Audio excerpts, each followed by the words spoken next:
Fanatics here on YouTube, coming at you with another pretty much soon to be very famous review, probably with as much as we might get 10 views on this thing, man. We're talking 1-0, man. So this is going to be a very popular review, probably. I think a lot of fans. I mean, by this time I don't really care about Batman because I'm in my 20s. I got other problems, so it doesn't matter one way. It doesn't matter, one way or another. It was interesting to see I mean, I like Batman, like, the first two and stuff, well, the first one.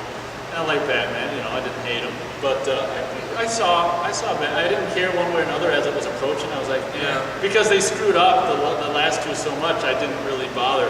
So I saw it in the theater. I did see it in the theater because what the hell. By this time, so much, I've been losing so much interest in anything in the theater that it's like, well, at least Batman I know about, so we'll see it. And I'm kind of conflicted. I watched this last night. I hadn't seen it for a while. Me too. You did? Not last night. I watched it about a week recently. And kind of conflicted because I think it does a good job. I think it does a good job with the origin thing. I don't know. It's weird. I'm conflicted. I mean, go ahead. You still continue on. This is kind of interesting. When Batman Begins was coming out, I saw all these images, especially of the Tumblr as the new Batmobile, and I was like, that's not the Batmobile. Tim Burton's Batmobile was the Batmobile. Screw you, Chris Nolan, whoever you are. I'm sure you made Memento, but Insomnia sucked. And so I was like, screw you. Like, how can you touch this? And then I was like, well, he at least got the costume right. The nipples are going. Damn it. And then, how can we not touch on the nipples? But I'm fine. But anyway, like, I was so down on this movie, and Katie Holmes has never been one to, like, interest me. I really like The Gift, but that's about it. And I hated, you're gonna kill me, but I hated American Psycho, so I was done with the whole Christian Bale thing. I was done with the Christian Bale thing at the time, and so I saw the movie, and I just had so much dislike going into it, and like completely shown on screen, and I was like, I hated the movie the first time I saw it. What's shown on screen? Like my distaste for the movie, like that's all I could find were the stuff I didn't like, and so I didn't want anything to do with it. Then I saw The Dark Knight, and I was like, I watched it again right before I saw The Dark Knight, and I was like, oh, this is better than I remember, but it's still not great. And I saw The Dark Knight, and that sort of changed me, because by this point, I've seen what Chris Nolan is trying to do. I understand it now, and I rewatched it about a week or two ago, Batman Begins. And I get it now. I see what he was trying to do, and I actually like the movie quite a bit more than I originally did. What was he trying to do? He was trying to make like this realistic Batman, like this. Yeah. He was taking it into the real world, like. Which basically started with X-Men and the superhero movies from the Zeros, Spider-Man, putting it more in reality, which people seem to identify with. Yeah, and this is, I think, the best attempt at that. And also, for the first time, you get the story of Batman. Even in the origin stories that Tim Burton and Schumacher did, you don't get the origin story of how Batman becomes Batman. He's just already Batman. He's already there. This one, you follow for over an hour before he wears the Batman suit.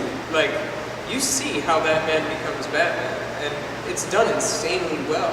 I think, as far as origin stories go, that's one of the best ones. The funny thing is, when I think about Batman Begins, I'm like, oh, the origin for an hour, and then I watch it, it's like it moves at such a pace where you never get, it moves fast enough where you don't feel it.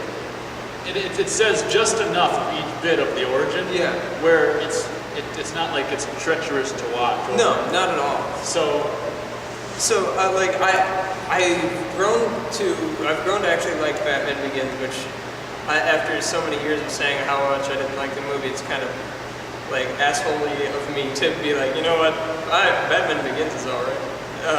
But I do have problems with it. And one of the biggest ones is it seems to have a little bit of a logic flaw, which Batman won't kill anybody. He says that's part of his lore, and that's part of the comic book lore. And then he's like, but I don't have to save you either. Well, yeah, there's that. He's like, I will not kill this man. I will not kill this man. He says that. that exact line. And what is he does is he takes the thing and he blows up the damn house, killing everybody inside. It's like, what the fuck? What did you just do? He's like, I will not kill this man. He doesn't deserve it. I will kill all of you for suggesting it. It's like, dude. That's funny. There's a bit of a logic flaw. And then, like, when he doesn't, like, I do like his, I won't kill you, but it doesn't mean I have to save you. I do like that. That kind of works. And that's true. He doesn't have to save them, but he didn't have to kill all those innocent people that were the ninjas. Innocent henchmen. Yeah, the innocent henchmen. That makes me laugh every time I see it. And performances in this movie are holy shit, astounding. I mean, I don't think I've seen Katie in anything but Jesus Christ. Dude, when I saw Batman Begins last night, I just went, oh my God, she's so beautiful and she's actually so good. I wish she would have been in Dark Knight. I either wish she would have been in Dark Knight or Maggie Gyllenhaal would have been in this, because it bothers me that that's a problem. Yeah, We'll that's get the into only that. problem that I have with not the only problem. It's one of the biggest problems I have with the Dark Knight and this franchise. God damn, is- Katie was cute. I was like, Yeah. holy mother. Yeah, and it's really unfortunate. And she's really likable in the role. And Cillian Murphy as Oh Scarecrow. Christ, I He love is that so guy. amazing. I And love that guy. And he's so Like- so perfect. The only thing I did let you do the that's when he's looking up at the sky. Yeah, he looks so crazy. I love it. The one thing I don't like about I didn't feel like there was enough Scarecrow in it, and when there was, I didn't like how it was portrayed, because most of the time when you saw the Scarecrow, you saw him through that hallucinogenic, scary thing. And it's funny because when he turns on, when he sprays that crime boss or whatever with the bad stuff, and it's like you see all of a sudden through his eye, through the guy's hallucinogenic eyes, he says some lines. I don't know what the hell the lines are. It's like, do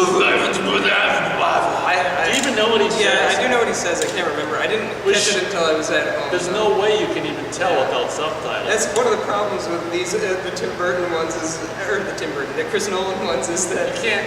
in each movie there's one bit of dialogue that is said so gruffled that you can't really make out what they're saying. The people can't talk normally, and that was one of my biggest problems with Batman. When, for the very first time, he strung that guy up. Yeah. Where are the drugs coming in? Yeah. I was like, oh my God, how did an outtake get in the finished movie? Yeah. You know, and then it's like, answer to me. I've grown to accept that. And I have kinda- not. And well, I mean, I understand it. It makes sense. You need to have it. But the problem is like the dude needs a lozenge. That's what it just makes you kind of giggle. Like, I understand why they're doing it and everything. And it makes sense. And I've grown to admire it, whatever. But I have. I still probably would have left that just, I like Michael Keaton just, I want you to tell your friends about me. yeah. Who are you? I'm Batman. Yeah. You don't have to be like a wrestler. The thing is in the movie, he doesn't really speak, in Batman Begins, he doesn't really speak with that bad of a voice. It's not until The Dark Knight, except for in that one scene that you just mentioned. But in The Dark Knight, it gets so much worse. I noticed in Batman Begins that he doesn't talk that way every time. In Dark Knight, I think he talks that way every time.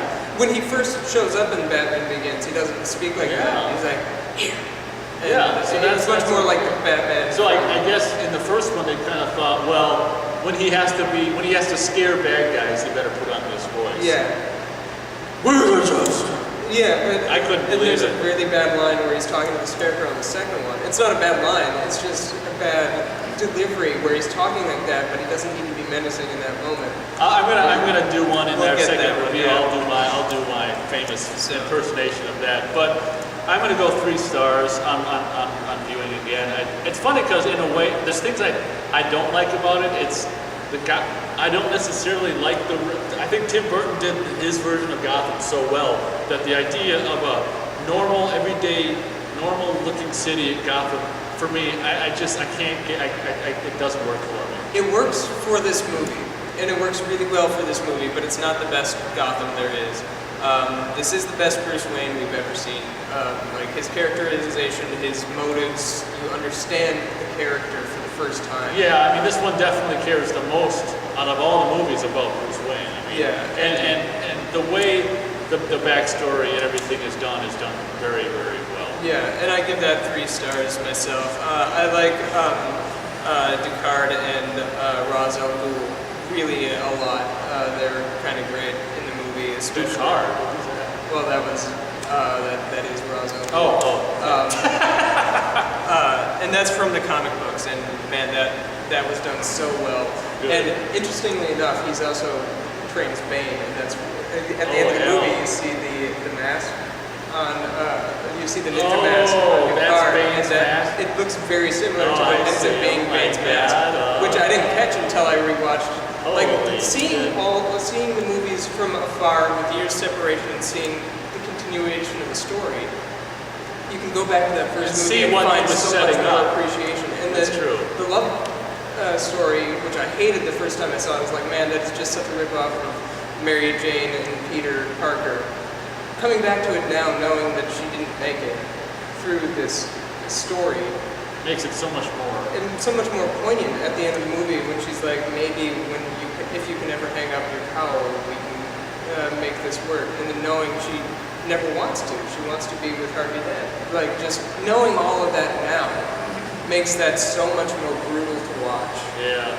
Like if you tell a story backwards, like sometimes Yeah. it's the beginning Watching stuff. it in The hindsight. beginning stuff, which might not be that great if you go this way, is much more poignant. Yeah. Seeing stuff, The that, hindsight knowing what's going to is happen. great. And that's what I really like about it. So I'm going to give it also almost 3.5, but I will give it 3 stars just because. How about 3 1/4? 3 1/4 of a star. This one, it's deserving of more than I'm giving it, but I'm going to give it 3 stars just because I do find it really hokey with the logic problems and whatnot. But it's a good movie. Sounds great. Catch you later.